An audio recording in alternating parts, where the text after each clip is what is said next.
एक समय की बात है, एक गांव में गौतम बुद्ध का बहुत बड़ा आश्रम था। वहां पर एक प्रसिद्ध बौद्ध गुरु रहते थे। वहां पर उनका एक शिष्य था जो कि बहुत बोलने वाला था। वह हर समय इधर उधर की बातें करता था। जब वह भिक्षा लेने के लिए जाता था तो हर घर से एक नई कहानी लेकर आता था और आश्रम के दूसरे शिष्यों को सुनता था। वो हर समय एक शिष्य की दूसरे शिष्य से बुराई और चुगली करता और दूसरों के सामने अच्छा बनने का प्रयास करता था। खुद के मुंह से ही खुद की तारीफ करता और हमेशा ही खुद को गुरु के सामने सबसे बुद्धिमान और श्रेष्ठ साबित करने का प्रयास करता था। वह खुद को सभी शिष्यों से अलग और श्रेष्ठ मानता था। उसका कहना था कि मैं एक अमीर घर का बालक हूँ, अगर मैं चाहता तो सुविधाओं से भरा जीवन जी सकता था, लेकिन मैं वह सब छोड़कर यहाँ आया क्योंकि मुझे सत्य की खोज करनी है, खुद को जानना है, जीवन को जानना है, इसीलिए मेरा त्याग तुम सबसे बड़ा है। एक दिन गुरु ने आश्रम के सभी शिष्यों को अपने पास बुलाया और कहा, आप सभी को अगले 1 महीने के लिए कोई संकल्प लेना है। इससे आपकी संकल्प शक्ति मजबूत होगी और आप में आत्मशक्ति का संचार होगा। आप सभी अपने समर्थ के अनुसार कोई भी संकल्प ले सकते हैं, और यदि 1 महीने से पूर्व किसी का भी संकल्प टूट जाएगा तो वह अपनी दिनचर्या में वापस आ जाएगा। सभी शिष्यों ने अपनी शक्ति के अनुसार छोटे बड़े संकल्प लिए और गुरु को अपने अपने संकल्प के बारे में बोलकर वहां से चले गए। लेकिन वह शिष्य जो खुद को सबसे अलग और बड़ा दिखाना चाहता था, वह सीधे गुरु की कुटिया में पहुंच गया और बोला, मैं कोई छोटा मोटा संकल्प नहीं लेना चाहता, बल्कि एक बड़ा और महान संकल्प लेना चाहता हूँ। कृपया आप ही बताएं मुझे क्या संकल्प लेना चाहिए। उसकी यह बात सुनकर गुरु मुस्कुराए और बोले, क्या तुम मेरे द्वारा दिए गए संकल्प को पूरा कर पाओगे? क्या तुम्हारे लिए उसे पूरा करना संभव होगा? शायद नहीं, वह तुम्हारे लिए संभव नहीं है, तुम उसे पूरा नहीं कर पाओगे, इसीलिए तुम खुद ही कोई संकल्प ढूंढो। शिष्य ने कहा, नहीं गुरुदेव, आप जो भी संकल्प मुझे देंगे मैं उसे पूरा करूंगा। गुरु ने कहा, ठीक है, तो तुम अगले 1 महीने तक चुप रहो, मुंह से एक शब्द भी नहीं निकलो, यही तुम्हारा संकल्प है। शिष्य ने कहा, गुरुदेव, यह भी कोई संकल्प है? यह तो बहुत ही आसान है, 1 महीने तक चुप ही रहना है। आप कोई बड़ा संकल्प दीजिए जो मेरी योग्यता के लायक हो, जिसे पूरा करने में मुझे समस्या हो। गुरु ने कहा, पहले तुम यही संकल्प को तो पूरा करके दिखाओ। शिष्य ने गुरु की बात मान ली और वह इस समय चुप हो गया और पलटकर कुटिया से बाहर चला गया। पहले उसे चुप रहना बहुत आसान लग रहा था। उसने एक दिन तो जैसे तैसे चुप रहकर काट लिया, लेकिन दूसरे दिन से उसके मन में ना बोलने का बोझ बढ़ने लगा।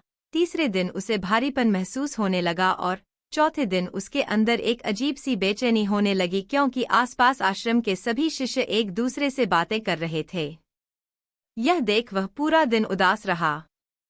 इसी तरीके से कुछ दिन और बीते और वह शिष्य बीमार पड़ गया। उसका सर फटा जा रहा था, उसका खाने पीने तक का मन नहीं कर रहा था, वह सिर्फ बोलना चाहता था। वह गुरु के पास गया और उनके सामने बैठकर लिखकर उन्हें बताया, गुरुदेव, मैं बोलना चाहता हूँ, मुझे सांस नहीं आ रही, मेरा दम घुटा जा रहा है, मैं अंदर ही अंदर पागल हुआ जा रहा हूँ, मैं क्या करूँ, संकल्प तोड़ दूँ क्या? यह पढ़कर गुरु मुस्कुराए और बोले, संकल्प तोड़ने के लिए ही होते हैं, लेकिन जो अपने संकल्प को पूरा कर लेता है वही अपनी आत्मशक्ति को बढ़ाता है, और जो अपनी आत्मशक्ति को बढ़ाता है वही समाज का कल्याण करता है। संकल्प का लेना भी तुम्हारे हाथ में था और इसे तोड़ना भी तुम्हारे ही हाथ में है। तुम्हारे बहुत से भाई अपने संकल्प को तोड़कर अपनी पुरानी दिनचर्या में वापस आ चुके हैं। अगर तुमसे नहीं हो पा रहा तो तुम भी संकल्प तोड़कर अपनी पुरानी दिनचर्या पर वापस जा सकते हो। लेकिन याद रहे, अगर आज तुम इस छोटे से संकल्प को नहीं संभाल पा रहे तो तुम अपनी बाकी की जिंदगी को कैसे संभालोगे? बाकी फैसला पूरी तरह से तुम्हारे हाथों में है। गुरु की यह बात उस शिष्य के दिल में चोट कर गई। वह बिना कुछ बोले वहां से वापस चला गया और खुद को अपनी कुटिया में बंद कर लिया। वह केवल अपने जरूरी कामों के लिए ही कुटिया से बाहर निकलता था, बाकी सारे समय कुटिया के अंदर ही बैठा रहता। 15 दिन बीत चुके थे और आश्रम के लगभग सभी शिष्यों का संकल्प अब तक टूट चुका था, लेकिन उसका संकल्प अभी तक जारी था। संकल्प लेने के बाद से अब तक उसने एक शब्द भी नहीं बोला था। सारा आश्रम हैरान था कि इतना बोलने वाला व्यक्ति चुप कैसे हो गया। 15 दिन बीतने के बाद वह दोबारा अपने गुरु के पास गया और लिखकर बताया है, गुरुदेव मैं बाहर से तो चुप हूँ लेकिन मैं अंदर ही अंदर बात करता रहता हूँ। मेरा मन तरह तरह के प्रश्न पूछता रहता है। मैं बाहर से जितना मौन हूँ भीतर से उतने ही शोर से भरा हुआ हूँ। क्या इस तरह से मेरा संकल्प अभी भी जारी है?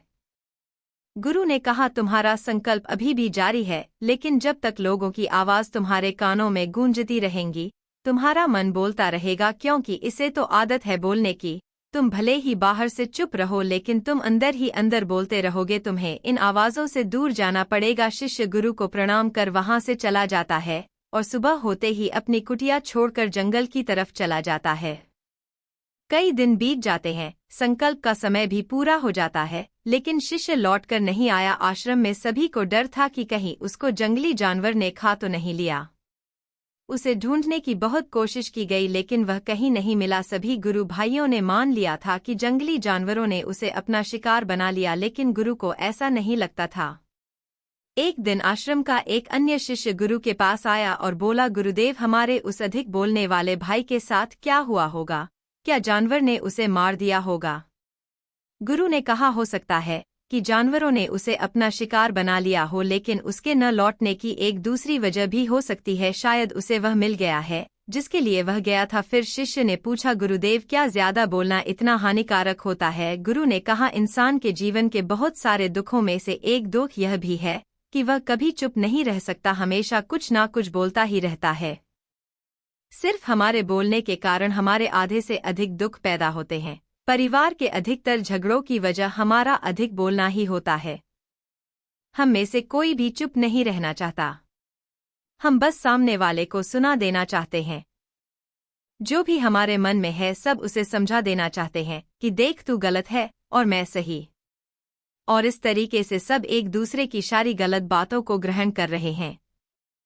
इस तरीके से सुनने और सुनाने का यह काम जिंदगी भर चलता रहता है, लेकिन इस नासमझी में हम अपना सबसे महत्वपूर्ण वक्त को हम खो देते हैं। लेकिन इसके बदले हमें मिलता क्या है? कुछ नहीं, सब व्यर्थ और बर्बाद हो जाता है। इस पागलपन में हमने क्या खो दिया इसका एहसास केवल कुछ ही लोगों को हो पता है। शिष्य ने कहा, तो फिर इसका समाधान क्या है? गुरु ने कहा, पूरी जागरूकता के साथ अपने विचारों को देखना ही एकमात्र तरीका है। सारी मानसिक समस्याओं का वर्तमान में रहकर चिंतन करना, पूरी जागरूकता के साथ अपना काम करना जिंदगी में चमत्कारिक बदलाव ला देता है। उसके बाद वह शिष्य गुरु से अपने प्रश्नों का उत्तर प्राप्त कर उनको प्रणाम करके वहां से चला गया। उस शिष्य को आश्रम छोड़कर गए हुए 3 महीने हो चुके थे, लेकिन उसकी कोई खबर न थी। अब तो सभी गुरु भाइयों ने भी उसके वापस लौटने की उम्मीद छोड़ दी थी। लेकिन एक दिन वह आश्रम लौट आता है। उसे देखकर सभी के आश्चर्य और खुशी का ठिकाना ना रहा, लेकिन अब वह वैसा नहीं था जैसा गया था। वह बिल्कुल बदल चुका था। वह कुछ और ही बनकर वापस आया था। उसके अंदर एक अलग ही बदलाव था। उसके चेहरे पर एक गजब का ठहराव और आंखों में बनी शांति थी।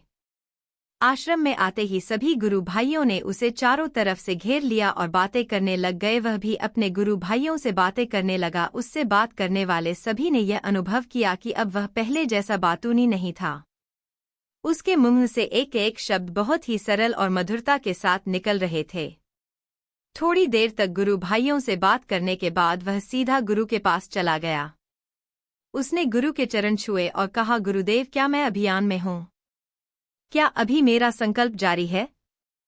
गुरु ने कुछ देर तक शिष्य की आंखों में बड़े ध्यान से देखा और कहा, हाँ, तुम अभी भी अभियान में हो। तुम्हारे मुंह से एक भी शब्द निकल नहीं रहा और तुम्हारा संकल्प अभी भी जारी है। शिष्य ने कहा, गुरुदेव जब मैं आश्रम से गया तो मैं मुंह से तो चुप था, लेकिन मेरे अंदर बहुत सी आवाज आ रही थी। मन में बहुत से प्रश्न थे और वह बंद नहीं हो रहे थे। तो मैं जंगल में चला गया इस उम्मीद से कि वहां मुझे शांति मिलेगी और मेरे मन की बकबक कम हो जाएगी। लेकिन मैं जितना एकांत में जाता गया मेरे अंदर की आवाज उतनी ही तेज होती गई। मेरे भीतर की पुरानी से पुरानी आवाज मुझे सुनाई देने लगी। तब जाकर मैंने महसूस किया कि मैं कितना गलत कर रहा था। जब मैं अपने परिवार वालों, दोस्तों को और गुरु भाइयों को बुरा भला कहता था तो उस समय मुझे लगता था कि मैं सही कह रहा हूँ, जब मैं गुरु भाइयों की एक दूसरे से चुगली करता था और उनका मजाक बनाता था तब भी मुझे यही लगता था कि मैं उनसे बेहतर हूँ और मैं सही कर रहा हूँ। लेकिन उस दिन मैंने पहली बार महसूस किया कि मैं कितना गलत था। काफी दिनों तक यह सारे शोर और शिकायतें मेरे अंदर चलती रही, लेकिन धीरे धीरे करके एक दिन यह सारी आवाज मेरे अंदर से समाप्त हो गई। अब मैं भीतर से भी मौन हो गया। उस घने जंगल में कोई बोलने वाला नहीं था और भीतर कोई आवाज बची ही नहीं थी। और मैं उस दिन पहली बार मौन का सही अर्थ समझा। मेरे चारों तरफ बहुत शांति थी, लेकिन अभी भी कुछ आवाज आ रही थी जो पहले भी आती थी, लेकिन मैं उन्हें सुन नहीं पाता था। पर अब वह सभी आवाज जो मुझे स्पष्ट रूप से सुनाई दे रही थी, वो थी हवा के चलने की आवाज, चिड़ियों के चहकने की आवाज और पानी के बहाने की आवाज। यह सभी आवाज ही मैंने पहली बार पूरे होशपूर्वक सुनी। अपने चारों तरफ इतनी शांति मैंने पहले कभी महसूस नहीं की थी, तो इस शांति को भंग करने के लिए मैंने पहली बार अपने मुंह से कोई शब्द निकला। मैं चिल्लाया, हे ईश्वर, यह कैसी शांति है, सभी कुछ इतना शांत क्यों है, ऐसा क्या हो गया? लेकिन मेरे चिल्लाने के बाद भी शांति भंग नहीं हुई। सब कुछ पहले जितना ही शांत था, बाहर भी और भीतर भी उतना ही शांत रहा। हे गुरुदेव, मैं अपने गुरु भाइयों से बात की, मैं आपसे बात की, मैं बोल रहा हूँ, मैं चल रहा हूँ, मैं सब कुछ देख रहा हूँ, लेकिन मैं अपने भीतर एकदम एकांत और मौन में हूँ। जब मैं खुद में भी शोर करना चाहता हूँ तब भी एकांत में ही होता हूँ। अब सब दिखाई पड़ने लगा है, सब सुनाई पड़ने लगा है।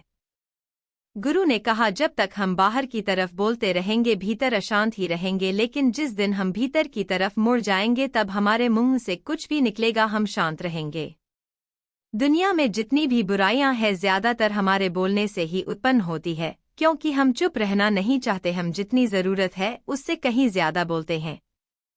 हम सामने वाले को सुनना नहीं चाहते बल्कि उसकी बोलती बंद कर देना चाहते हैं, उसे समझा देना चाहते हैं कि मैं कौन हूं, मैं क्या कर सकता हूं। और यही हमारी जिंदगी का मकसद बनकर रह जाता है। हमारी सारी ऊर्जा व्यर्थ के बोलने में बर्बाद हो जाती रहती है। जो हमेशा एक दूसरे से शिकायत में लगे रहते हैं, कभी एक दूसरे को सुनना नहीं चाहते, समझना नहीं चाहते हैं। और चुप रहना तो उन्होंने कभी सीखा ही नहीं, क्योंकि चुप रहना उन्हें छोटा महसूस करवाता है। दुनिया की सभी लड़ाइयां का कारण हमारा बोलना ही है, इसलिए हमें सिर्फ उतना ही बोलना चाहिए जितना जरूरी हो, क्योंकि व्यर्थ का बोलना ऊर्जा को नष्ट करना है। और यह बोलना ही हमें कभी अपने भीतर की ओर लौटने नहीं देता है, क्योंकि यह हमें बाहर की ओर खींच कर रखता है, और बाहर है ही क्या इस संसार के अलावा। लेकिन अपने भीतर के संसार की ओर मुड़ना है तो इस मुंह को बंद ही रखना चाहिए। इसीलिए जितने भी बुद्ध हुए, आत्मज्ञानी हुए, वह सभी एकांत की ओर भागे ताकि उन्हें ज्यादा ना बोलना पड़े, ज्यादा सुना ना पड़े। वह एकांत में रहे और शांत रहे, इसीलिए आसानी से भीतर की यात्रा कर पाए। लेकिन अगर कोई चाहे तो इस संसार में रहकर भी एकांत में रह सकता है, लेकिन इसके लिए उन्हें अपनी ऊर्जा बचाने होगी जिसे वह अब तक अपने व्यर्थ के शब्दों में बर्बाद कर रहे थे।